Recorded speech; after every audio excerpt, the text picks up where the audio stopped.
Some stories about war aren't told with medals, victories, or triumphant music. They're told in the quiet moments, when a soldier closes his eyes and remembers the people he couldn't save. Tonight's story is about a man like that. Captain Elias Thorne wasn't the loudest leader, or the most decorated, but every soldier who served under him would say the same thing. He carried something heavier than his gear. A memory, a promise, a burden only those who've lived long enough truly understand.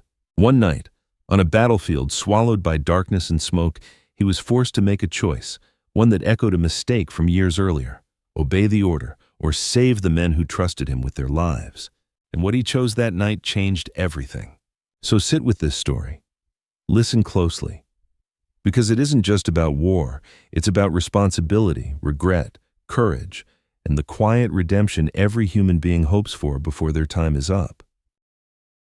There are nights on the battlefield when the darkness does not simply fall, it settles slowly, like a heavy wool blanket laid across the shoulders of every man still standing. On such a night, Captain Elias Thorne found himself at the center of a valley swallowed by smoke, dust, and the metallic scent of fear. Though age had not yet carved deep lines into his face, there was something in his eyes, an old gravity, a tired wisdom that made younger soldiers look to him instinctively. He was a man who had witnessed more than any soldier should, yet he carried himself with a steady composure, as if the world had grown loud and violent, but he refused to let it shake the stillness inside him. Gunfire cracked in unpredictable bursts around the ridges, scattering sparks like fireflies. The radio sputtered in and out, offering only fragments of static and half-formed commands. The enemy had cut off their escape routes, and nightfall brought no comfort, only deeper uncertainty. Still, Thorne stood upright, boots planted firmly in the dirt, peering into the shifting haze as if he could read the battlefield by instinct alone. His men trusted him because he never raised his voice in panic. He spoke with a calmness forged through decades of carrying burdens they did not yet understand. When he said, "Fall back to Bravo position, keep low, wait for my signal," they obeyed, not because he outranked them, but because they believed he would not lead them anywhere he wasn't willing to walk himself. Yet behind his composed exterior, something far heavier stirred. As the cold wind swept across the valley, whipping ash into the air, Elias felt the pull of a memory, one he had tried to bury beneath discipline, years of service, and the relentless march of duty. But memories like this do not simply fade. They return in moments of crisis, tightening around a man's heart like a fist. The shapes of distant soldiers moving through the smoky landscape blurred into the ghosts of younger faces, faces he had once been responsible for, faces he had lost. And in that instant, Elias knew he was no longer fighting only the enemy surrounding them. He was also fighting the weight of a choice he had made long ago, one that had shaped every breath he'd taken since. His Sergeant Hale moved beside him. "Sir, we're pinned on the north ridge. If we don't shift positions—" "I know," Elias said quietly. He didn't need explanations. He had studied the ground before the sun disappeared. He had counted the ridge lines, measured distances, memorized the likely choke points. He knew exactly how dangerous their situation was. But he also knew something else. The fear in his men tonight was not the same fear that haunted him. They feared dying. He feared failing them. He raised his binoculars, searching through the blackened air for the small reconnaissance team he'd sent earlier. They should have returned by now. Their silence gnawed at him. Another choice. Another moment demanding a decision that could save lives or cost them. "What are your orders, Captain?" Hale asked. The simplest questions often strike the deepest. Elias inhaled slowly, chest tightening under the weight of everything unsaid. The valley around him might as well have been a courtroom, and the night sky above an unblinking judge. He heard again the echo of past commands, past mistakes. He felt again the sting of regret that had lived with him like a shadow. And tonight, as he stood in that valley with dozens of men waiting for his voice, he knew one truth with painful clarity. A leader does not always fear death. More often, he fears choosing wrong. Elias lowered the binoculars and spoke at last, his tone steady despite the storm inside him. "No one gets left behind, not tonight."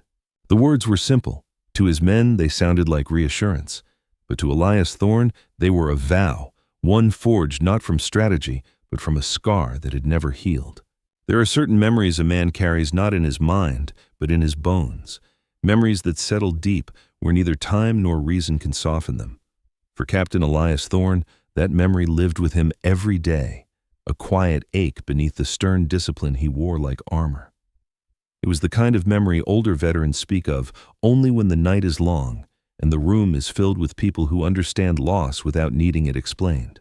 Years before the valley he now stood in, Elias had been a younger officer, ambitious, sharp, eager to prove that he could command with clarity and precision. He believed then that leadership was a matter of logic. You assessed a situation, weighed the odds, followed the chain of command, and accepted the outcome. It was clean, simple, the military way. But war has a habit of teaching lessons through pain, not instruction. It happened during a winter campaign that had stretched far longer than anyone expected. Snow covered everything. Roads, equipment, even the faces of exhausted men who had stopped keeping track of the days. The cold made rifles stiff and breath visible. And somewhere in that white, unyielding wasteland, a group of fresh recruits had been sent to scout a ridge that intelligence claimed was lightly guarded. They were boys, really. 19, maybe 20. Some still carried photographs tucked into their helmet bands, sweethearts, families, dogs waiting back home. Elias remembered their enthusiasm, the way they saluted too quickly, the way they still believed war had rules. Hours passed. The recruits did not return. Communications fell silent. Elias had requested permission to retrieve them. "Give me a squad," he'd said. "Let me bring them back." But the order from command came down like a hammer. Retreat immediately. Weather conditions worsening. Enemy movement detected. Leave the sector. He repeated the order to his men, though his voice had cracked just slightly. So slightly he hoped no one noticed. He told himself that command knew more than he did. He told himself that following orders was the backbone of military success. He told himself that this was what a responsible officer did. But dawn arrived like a confession. The storm lifted, revealing what the night had hidden. A recovery team found the bodies near the ridge, some huddled behind rocks, others lying as if they had simply gone to sleep and never woken. No signs of rescue attempts, no signs that anyone had tried. Elias identified each one. He forced himself to look at their faces, pale from cold, soft in death, robbed of the years they would never live. He remembered thinking how young they looked, how unfairly young. And when he removed a photograph from the chest pocket of the last soldier, a girl smiling wide, holding a puppy, his hands trembled for the first time in his military career. From that day on, something fundamental shifted inside him. He no longer believed leadership was clean or simple. He no longer believed duty ended at the boundary of an order. He understood, with a heaviness that grew as the years passed, that responsibility meant carrying the ghosts of those who did not return. No medal could silence them. No promotion could erase them. And so Elias reshaped himself. He became more cautious, but more compassionate. He grew hardened, yet strangely more human. His men started calling him the kind of leader who never leaves anyone behind, though they never knew why. They admired his resolve, but did not see the scar beneath it, the wound that had never closed. Sometimes, late at night, Elias would sit alone with a cup of coffee turning cold beside him, replaying that day in the snow. He would wonder whether he could have done more, whether disobeying orders might have saved those boys. The questions never had answers, but they returned again and again, like visitors who refused to leave. And now, years later, as distant gunfire echoed across the valley of his current mission, that memory rose again, sharp, cold, unrelenting. It whispered to him from the past, reminding him that mistakes have long shadows, and some choices follow a man for the rest of his life. Elias Thorne carried many burdens, but this one carried him. The night pressed heavily upon the valley, thick with smoke and the distant hum of enemy movement. Captain Elias Thorne stood at the center of it all, feeling the air shift with a tension he had known too many times before. War had a way of repeating itself, not always in its details, but in the impossible choices it forced upon a man. And tonight, Thorne felt the past closing in like a circle slowly tightening around him. The reconnaissance team he'd sent up the ridge was overdue. Their last transmission had been faint, swallowed by static and fear. Since then, nothing. No signal, no sign, nothing but silence. And silence in a place like this was rarely a good omen. Sergeant Hale approached, stepping carefully over debris lit by the flickering glow of distant fires.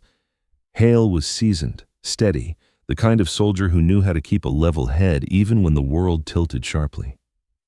He had fought beside Thorne for years, understood him in ways many others didn't. "Sir," Hale said quietly, "scouts report heavy movement on the east flank, enemies setting up mortar positions. If they get those locked in, this valley will be a coffin." Thorne didn't respond right away. He kept his eyes fixed on the ridge, on the darkness that concealed his missing men. Somewhere beyond that darkness, he imagined their faces, tired, anxious, waiting for help that might not come if he obeyed the order he had just received from command. "Captain Thorne," the voice crackled through the radio minutes earlier, sharp and clipped.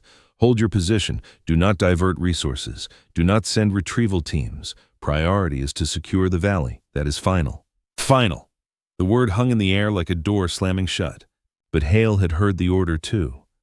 He watched Thorne carefully now, understanding the conflict swelling beneath the surface. "Sir," Hale tried again, "if we move up that ridge, we'll expose the rest of the unit, not to mention disobeying direct orders." Thorne cut him off, though his voice remained soft. "Hale, I gave those boys my word." Hale exhaled slowly. He knew this conversation wasn't about tactics anymore.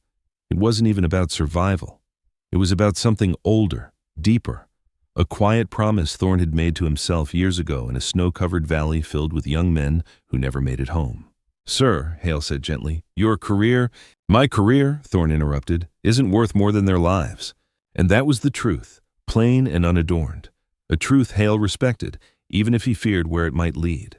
The wind shifted then, carrying the distant echo of gunfire from the ridge. Thorne's shoulders tensed, not from fear, but from recognition. The sound felt too familiar, a haunting echo from another lifetime.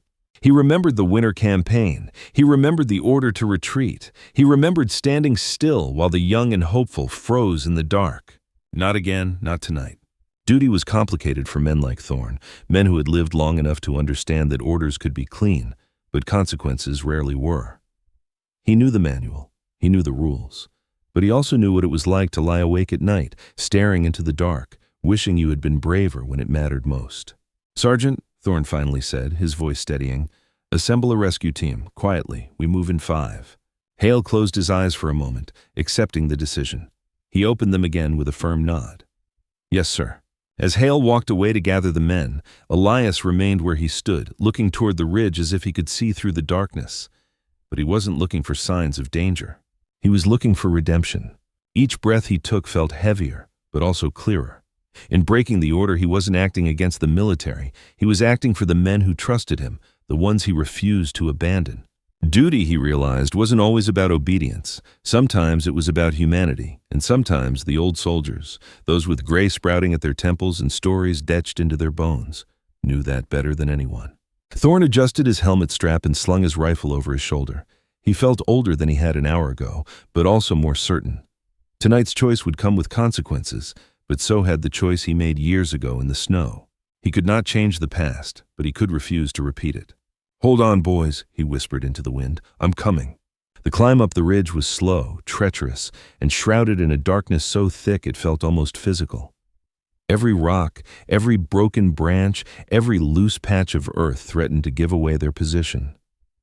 Captain Elias Thorne led the way, his boots pressing quietly into the soil as the rescue team followed close behind.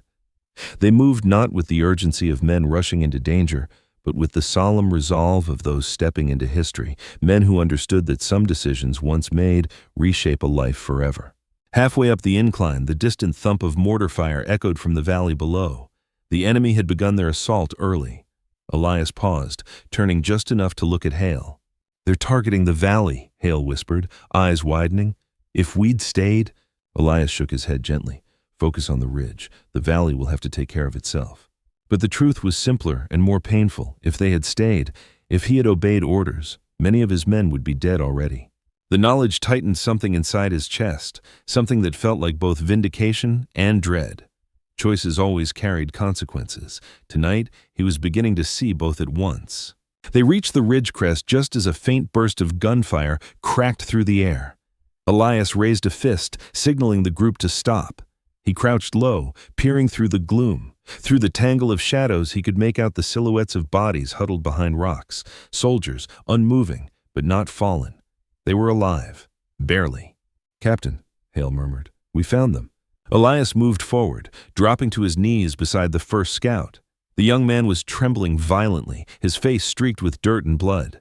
His eyes widened when he recognized Elias. You came back for us," he whispered, voice cracking. Elias rested a hand on his shoulder. "I said I would." Those words, the same words he had spoken earlier that night, seemed to carry a different weight now. He meant them then. He meant them even more now.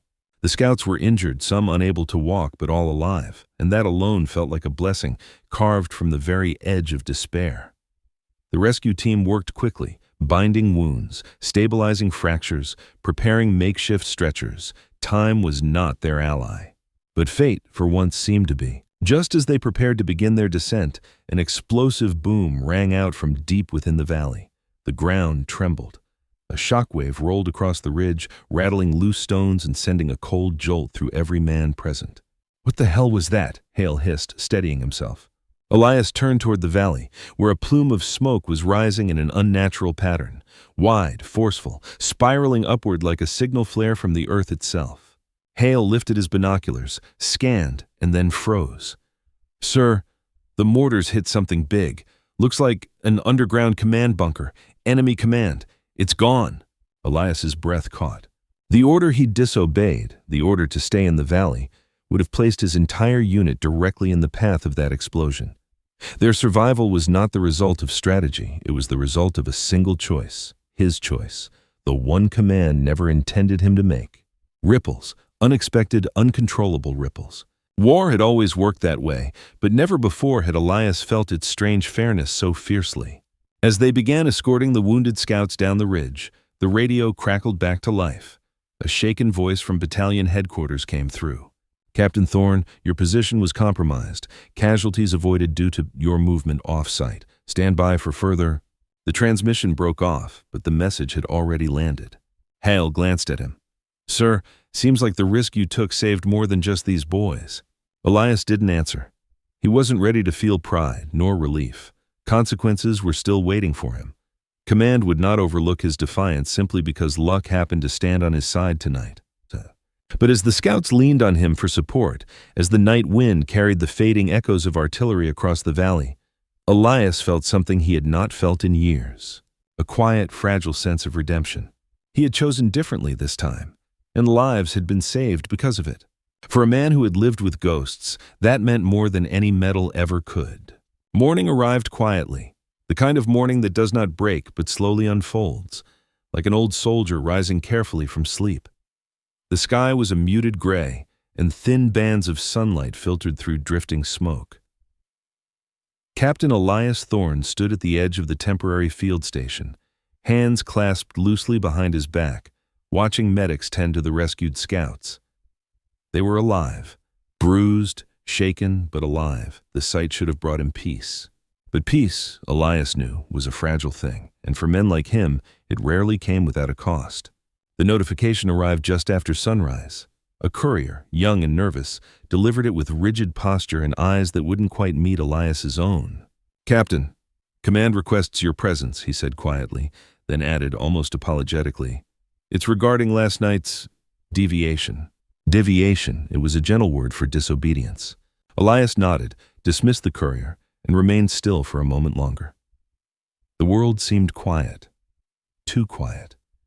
Only the flapping of a distant flag and the soft murmurs of medics broke the silence. Hale approached from behind, stopping at his side. "You knew this was coming," Hale said gently. "I did," Elias replied. "You saved lives last night, sir. Command will see that." Elias turned to him, offering a faint, weary smile. "Command sees strategy, outcomes, numbers, but they don't always see what decisions cost a man."